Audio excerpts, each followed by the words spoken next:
Bengal study পয়েন্টের পক্ষ থেকে তোমাদের সকলকে জানাই স্বাগত। আজকের এই ভিডিওটিতে আমি তোমাদের মধ্যশিক্ষা পর্ষদ অনুমোদিত ষষ্ঠ শ্রেণীর জসিমউদ্দিন রচিত চিঠি কবিতাটির হাতে কলমে সমস্ত প্রশ্নের উত্তর নিয়ে আলোচনা করব। আশা করব তোমরা ভিডিওটি স্কিপ না করে ভিডিওটি শেষ অবধি দেখো। শুরু করছি আজকের ভিডিওটি। চিঠি জসিমউদ্দিনের লেখা, হাতে কলমে প্রশ্নের উত্তর। দেখো এখানে 1 নম্বর প্রশ্নটি কি বলেছে, কবি জসিমউদ্দিনকে বাংলা কাব্যজগতে কোন অভিধায় অভিহিত করা হয়েছে? উত্তর হবে পল্লীকবি অভিধায় করা হয়েছে। চলে আসবো 2 নম্বর প্রশ্নে। 2 নম্বর প্রশ্নটি কি বলেছে দেখো, তার লেখা দুটি কবিতার বইয়ের নাম লেখো। উত্তর হবে নকশিকাঁথার মাঠ, সজন বাদিয়ার ঘাট। চলে আসবো আমরা 2 নম্বর প্রশ্নে। 2 নম্বর প্রশ্নগুলি কি বলেছে দেখো, নিচের প্রশ্নগুলির সংক্ষিপ্ত উত্তর দাও। 1 নম্বর প্রশ্নটি দেখো কি বলেছে, কবি কার কার থেকে চিঠি পেয়েছেন? উত্তর হবে মোড়ক, চোখাচোখি, গাংশালিক, বাবুই, কোড়াকুড়ি, মেঘ, দেয়া, খোকাভাই প্রভৃতির কাছ থেকে। 2 নম্বর প্রশ্নে আমরা চলে যাব। 2 নম্বর প্রশ্নটি বলেছে লাল মোড়কের পাঠানো চিঠিটি কেমন? উত্তর হবে ভোর জাগানোর সুর ভরা চিঠি। 3 নম্বর প্রশ্নটি দেখো কি বলেছে, চোখাচোখি কেমন পাঠিয়েছে? উত্তর হবে ভোরের সূর্য উঠলে নদীর বালুচরে যে আলো ঝিকিমিকি করে তা জানিয়ে চিঠি লিখেছে চোখাচোখি। চলে আসবো আমরা 4 নম্বর প্রশ্নে। 4 নম্বর প্রশ্নটি কি বলেছে দেখো, গাংশালিক তার চিঠিতে কি বলেছে? উত্তর হবে গাং হলো ছোট নদী, তার পাড়ে থাকে প্রচুর শালিক, তারা মাঝে মাঝে শিকার ধরা নিয়ে মারামারি করে, তাই তাদের বিচার করার জন্য কবিকে তাদের মোড়ল হওয়ার জন্য তারা চিঠি লিখেছে। চলে যাব আমরা 5 নম্বর প্রশ্নে। 5 নম্বর প্রশ্নটি কি বলেছে দেখো, বাবুই পাখির বাসার থেকে আসা চিঠিটি কেমন? উত্তর হবে বাবুই পাখির চিঠি হলো কিচিরমিচির সুরে ভরা। চলে যাব 6 নম্বর প্রশ্নে। 6 নম্বর প্রশ্নটি কি বলেছে দেখো, কোড়াকুড়ির পাঠানো চিঠিটির বর্ণনা দাও। উত্তর হবে বাংলাদেশে বর্ষাকালের প্রধান ফসল হলো ধান, সেই ধানের ক্ষেতে বর্ষার জল ঢুকেছে, ধান গাছের পাতা তখন শুধু সবুজে সবুজে সমগ্র প্রকৃতিকে ভরিয়ে তুলেছে, বর্ষার জলধারায় ধানের সেই সবুজ পাতাগুলি আসর জমিয়ে নাচানাচি করছে। 7 নম্বর প্রশ্নটি কি বলেছে দেখো, কার চিঠি পাওয়ায় কবির মনে হয়েছে নিখিল বিশ্ব তাকে চিঠি পাঠিয়েছে? উত্তর হবে খোকা ভাইয়ের চিঠি পাওয়ায় কবির মনে হয়েছে নিখিল বিশ্ব তাকে চিঠি পাঠিয়েছে। তাই কবি দেখছেন দূর আকাশের সুনীল পাতায় ঝাঁকে ঝাঁকে পাখির দল উড়ে চলেছে, অর্থাৎ তারাই খোকা ভাইয়ের চিঠি কবিকে পৌঁছে দিয়ে গেল।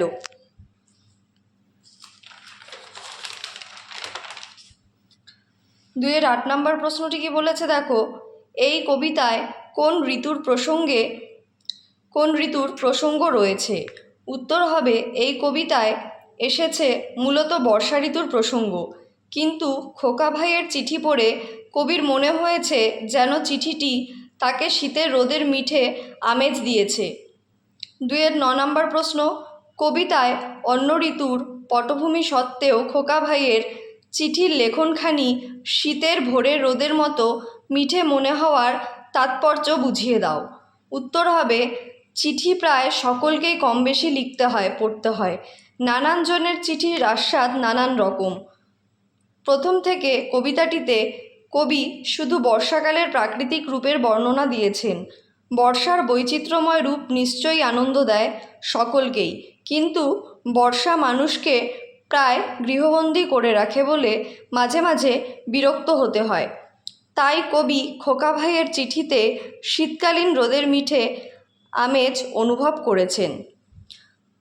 10 নম্বর প্রশ্নটি দেখো কি বলেছে, খুশির নূপুর ঝুমুর ঝামুর বাজছে আমার নিরালাতে, পংক্তিটির অর্থ বুঝিয়ে দাও। উত্তর হবে যখন একটানা বৃষ্টি পড়ে তখন তার সুর ভরা অপূর্ব মনে হয়, তার সুর বড় অপূর্ব মনে হয়।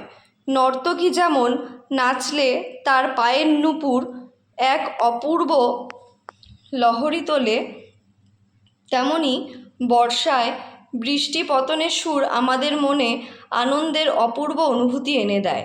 মনে হয় হৃদয়তন্ত্রীতে অহর্নিশি যেন কেউ ঝুমুরঝামুর নূপুর বাজিয়ে চলেছে।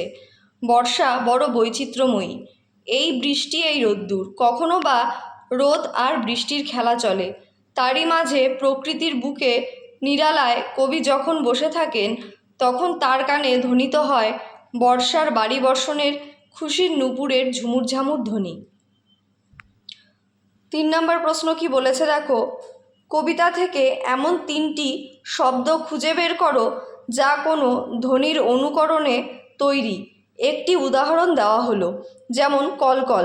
উত্তর হবে কিচিরমিচির, গুরুগুরু, ঝুমুরঝামুর। 4 নম্বর প্রশ্নটি কি বলেছে দেখো, শব্দঝুরি থেকে ঠিক শব্দ নিয়ে শূন্যস্থানে বসাও। উত্তর রঙিন, রঙিন, গঙ্গা, গাং, স্রোতে, সোতে, ক্রন্দন, কাদন।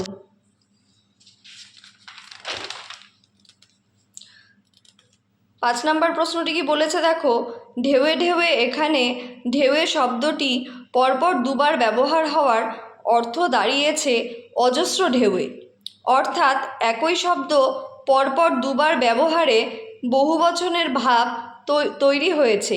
এই কবিতাটি থেকে আরও 3টি অংশ উদ্ধৃত করো যেখানে এমন ঘটেছে। উত্তর হবে ঝাঁকে ঝাঁকে, ঝুমুর ঝামুর, কিচিরমিচির ইত্যাদি শব্দগুলি থেকে বহুবচনের ভাব তৈরি হয়েছে। 6 নম্বর প্রশ্নটি দেখো, গাঙের পাড়ের মোড়ল শব্দবন্ধটিতে পরপর দুবারের সম্বন্ধ বিভক্তিটি এসেছে। কবিতা থেকে এমন আরও শব্দবন্ধ খুঁজে বের করো যেখানে পরপর দুবার র বা এর বিভক্তি প্রয়োগে সম্বন্ধপদ তৈরি হয়েছে। উত্তর দেখো কি বলেছে, মোরগের ভোর জাগানোর সুর ভরা, চোখাচোখির বালুচরের ঝিকিমিকি, পাখির বাসার থেকে, কোড়াকুড়ির বর্ষাকালের ফসল খেতে, শীতের ভোরের রোদের মতো ইত্যাদি শব্দগুলিতে সম্বন্ধপদ তৈরি হয়েছে। 7 নম্বর প্রশ্নটি দেখো, কর্তা কর্ম ক্রিয়া পদক্রম অনুসারে নিচের বাক্যগুলিকে আবার লেখো। 7-এর 1 নম্বর প্রশ্ন, লিখে গেছে গাংশালীকে গাঙের পাড়ের মোড়ল হতে। এই প্রশ্নটিকে যদি আমরা কর্তা কর্ম ক্রিয়া অনুসারে সাজিয়ে লিখি তাহলে বাক্যটি হবে গাংশালীকে গাঙের পাড়ের মোড়ল হতে লিখে গেছে। 7-এর 2 নম্বর প্রশ্ন, ইহার সাথে পেলুম আজি খোকা ভাইয়ের একটি চিঠি। দেখো উত্তর, আমি এখানে উহ্যকর্তা তাই ব্র্যাকেটে রেখেছি। ইহার সাথে আজি খোকা ভাইয়ের একটি চিঠি, এটি হবে কর্ম, আর পেলুম এখানে ক্রিয়া অর্থে ব্যবহৃত হয়েছে। 7-এর 3 নম্বর প্রশ্ন, সবুজ পাতার আসরগুলি নাচছে জলধারায় মেতে।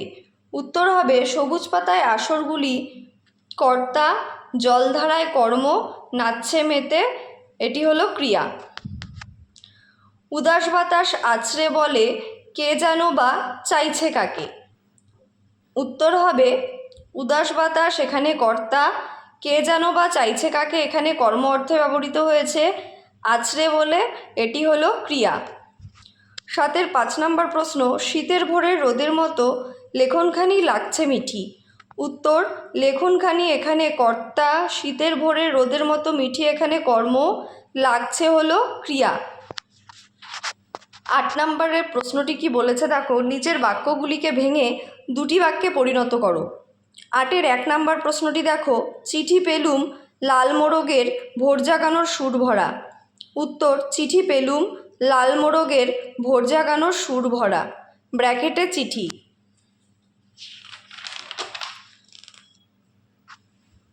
8-এর 2 নম্বর প্রশ্নটি কি বলেছে দেখো, সবুজ পাতার আসরগুলি নাচছে জলধারায় মেতে।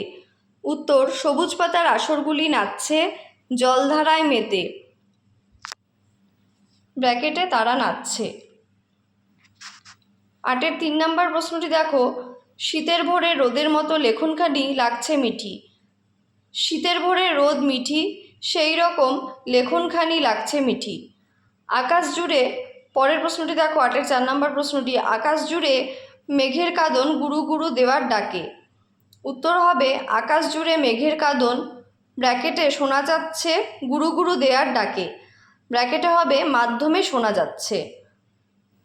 8-এর 5 নম্বর প্রশ্নটি দেখো, লিখে গেছে গাংশালীকে গাঙের পাড়ের মোড়ল হতে।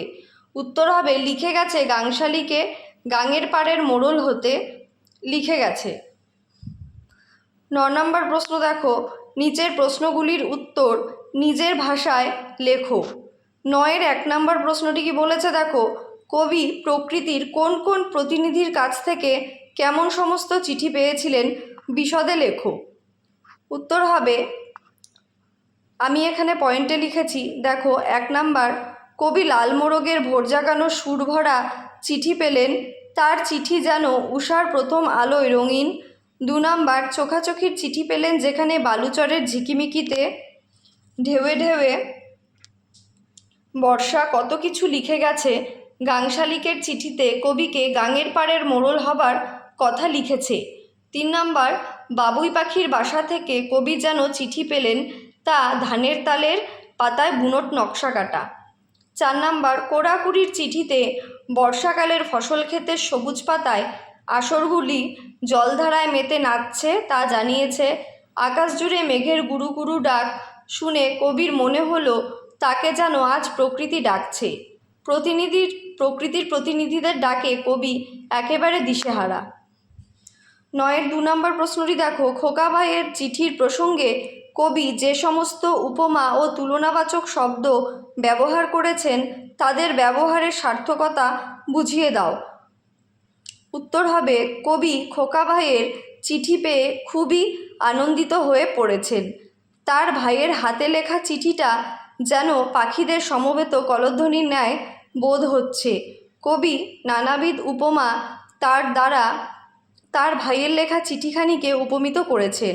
বালক ভাইয়ের হাতের লেখা হরফখানি যেন পাখিদের সমবেত কলধ্বনির মতো বোধ হচ্ছে। এসবই কবি তার ভাইয়ের চিঠির প্রসঙ্গে উল্লেখ করেছেন। আজকের ভিডিওটি আমি এখানেই শেষ করছি। ভিডিওটি কেমন লাগলো তোমাদের অবশ্যই কমেন্ট করে জানিয়ে দিও। আর ভিডিওটি যদি ভালো লেগে থাকে তাহলে লাইক, কমেন্ট, সাবস্ক্রাইব অবশ্যই করে দিও। আর তোমাদের একই ক্লাসের বন্ধুদের সাথে ভিডিওটি শেয়ার করে দিও।